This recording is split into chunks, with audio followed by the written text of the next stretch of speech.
Hi everyone, it's Rax. Very soon Blizzard is about to release a patch that is going to nerf the evade Spiritborn, and a lot of people are playing this. It's a lot of people's favorite builds, so people are wondering if it's going to be dead, and I don't think so, and I'm going to show you why right now. So, what I have on right now, pretty much, is the build that I've been playing the entire season. It's a little bit worse than how I had it built, but it's pretty much the roly-poly build with Raxxanterax and Loyalty's Mantle. You roll around and you do damage, and you pretty much crush everything. So let's see what this looks like with all my buffs up. So right now it's hitting for like, I don't know, it's kind of hard to see, but maybe there was a 15 million right there. I was actually hitting for more like, let's say 60 million when I had it full power. I've rechanged a lot of my gears, so I've lost a lot of damage by putting on my old stuff. But it was hitting for, let's say, tens of millions, right? Well, there's a new sheriff in town. We're going to play exactly the same evade build that I've already made a video on. But what we were previously doing is we were relying on Raxxanterax to reset our evade. Because it says your basic skills always use their third attack. And our third attack of Thunder Spike resets evade by 5 seconds, which is its entire cooldown, which is what allows us to keep spamming evade. But what if there was a different way to do it? What if we just stack so much cooldown that we can get our evade back that way?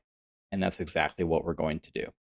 So we're going to put on a Shako instead of our Loyalty's Mantle. I'll talk to you how to get Shako in a second. We're going to use an actual weapon instead of Raxxanterax. This is actually going to increase our damage quite significantly because we get 2 tempers on it, which is going to be amazing. We're going to throw on a Fists of Fate. It's got a lot of godly stats for us. And we are going to get rid of Arterials even to get this chest piece. Now, what do you think my damage changed from about 60 million per hit before to now? Well, now I just hit him for 1.9 billion. What was that? 2 billion or something down in the corner? I can't really see. So now we're hitting for 2 billion. So right now we can attack at the speed of light like this. There's a 2.7 billion right there. We can attack 3.1 billion. We can attack at the speed of light like this. But what they're changing is they're going to change it so you can only evade after evade's animation is over. So it'd be more like this. But you can see when you're hitting this hard, it does not matter. It makes no difference if we are going to attack this slow. It is still going to destroy everything. Yes, it is a significant damage loss. Yes, it is a speed loss because we're not evading literally all the time. But this is still going to be one of the godliest builds ever as long as you set it up this way. So I want to walk you through and take you through the basics of how this works. So first of all, we already talked about we can get an actual staff instead of the Raxxanterax. That's a massive damage increase.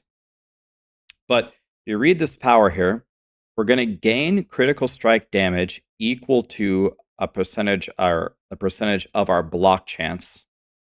And if we block, we double the bonus. So first of all, it's very good to get a quarterstaff because quarterstaff has 45% chance to block. So that's massive. And then how are we going to start blocking all the time? Well, we get 14% block chance per resolve stack. And this just stacks and stacks and stacks. So then the next beautiful question, how do we get resolve stacks? Well, we do that by tempering resolve stacks onto our gear. So the +4 maximum resolve stacks is massive there, and the resolve stacks are massive here. And then also here, we can get maximum resolve increased by 2.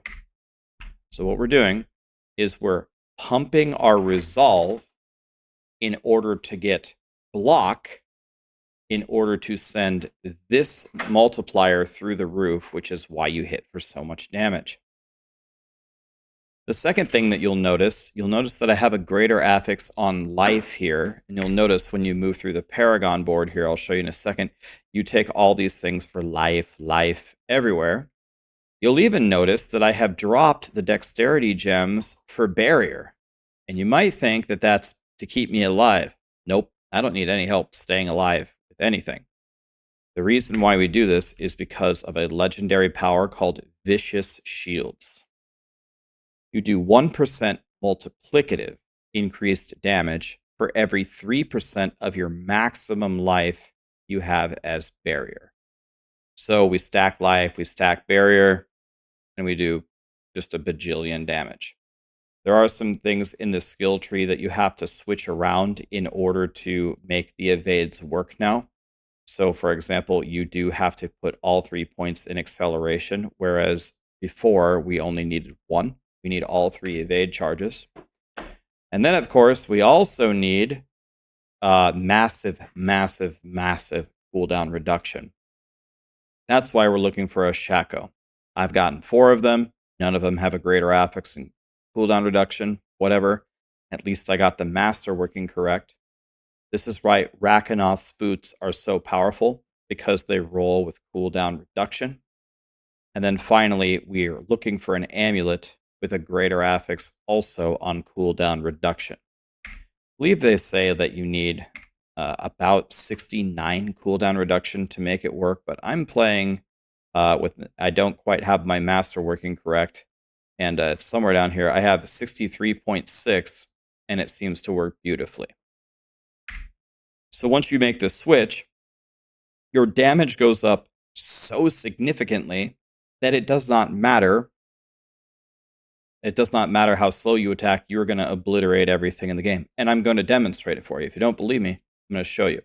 Because as far as I know, Blizzard hasn't made any changes other than you can only evade after your evade animation is over. So I'm going to show you what I think it's going to look like, something like that. One more thing before I show you that, though. I told you that I would show you how to get a Shako. So first of all, Blizzard made some errors in the launch of the game. You're supposed to get a Resplendent Spark when you complete your season journey, right here. So you get that one right here. You get a Resplendent Spark at the end. So do all of this. Then you're supposed to get a Resplendent Spark for killing Uber Lilith. Some people have said that they got it, but I didn't get it. But the funny thing about killing Lilith is I'm almost certain you can kill her on Torment 1. You can kill her on Torment 1 for your Spark.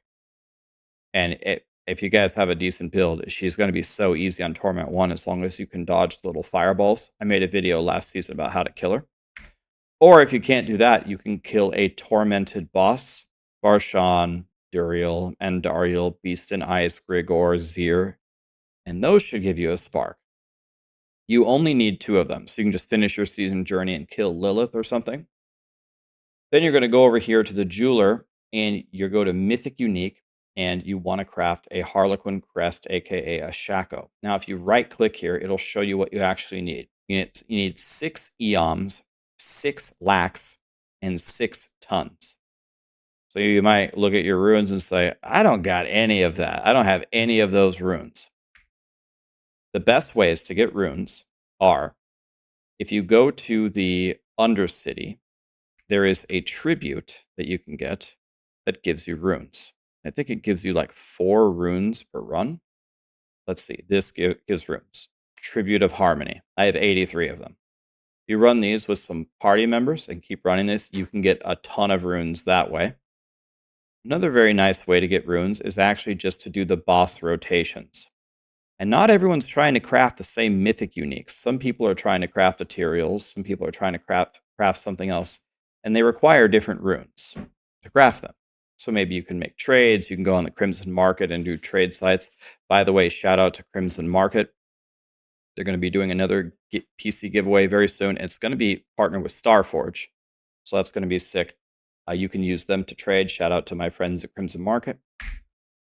Anyway, that's one of the easiest ways to get a Shako, is to get 2 Sparks and then get the runes and craft it. That's how I got all of mine. None of mine dropped naturally. So, how bad is it going to be? Well, my current build can just utterly decimate like a 100 or something. Let's try, I don't know, let's try like an 85. Remember, Pit 65, this is Torment 4. I'm going to go 20 tiers higher with my same gear. And what I'm going to do is I'm going to evade very, very slowly. We're going to evade very slowly. I don't know what the actual timing of it would be. I don't know what the timing of it would be, but let's just try something here. All right. Notice that I'm evading very slowly. Okay. This is an 85. And I just hit for 2.5 billion right there. Ha ha. Okay. Oh, 3.6 billion. Oh. Yeah, well, you want to know what? This is way too low. Let's try something higher. You want to know what? Let's just open 100. Let's just open 100. Let's see how it goes. Let me go over here. Let's just see how it looks. But you can see it's 85 is a complete joke. Let's just go for it here. Let's see if this build can clear pit 100, which almost no class can do other than Spiritborn. Let's give it a try. Let's see how hard this is. And if I can't do it in time, let's see if they can kill me. Let's try it here. I just hit for 4 billion there. It's pretty good. La la la, look how slow I'm evading. It's definitely not as zoomy as before, but it still gets the job done.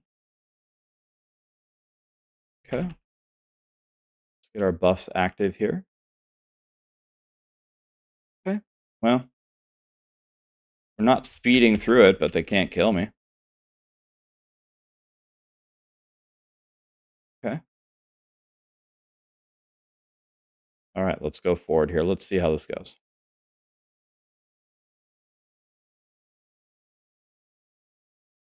Nice and easy. Just strolling through a 100. So this is going to be closer. So it looks like maybe around 100-ish might be where this build is capping out. But the quality of this life in this build is still through the moon. Still like so comfy. I just hit for 5.2 billion there, by the way. I'm going to clear this. I might not do the full run here because I don't want to. I mean, I could do the full run, but I'm ahead of the bar here. I'm going to clear this. All right, I cheated and just skipped ahead to the end, just mashing evade as hard as I could. Let's see how the boss fight goes in a tier 100. And we're just going to do very slowly roly-polies here. When did we start? About 10:50.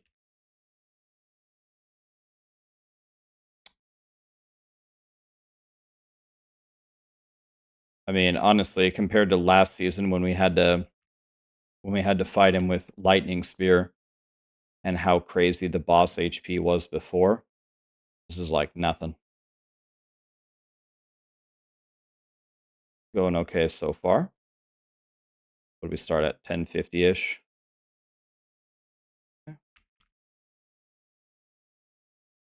3 billion, no big deal.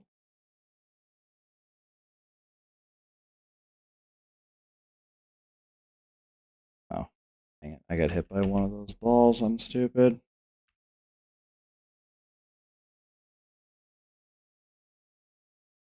Okay. Okay, here comes Lilith. Okay, back in we go. Friend has come down here. Another stagger. Beautiful.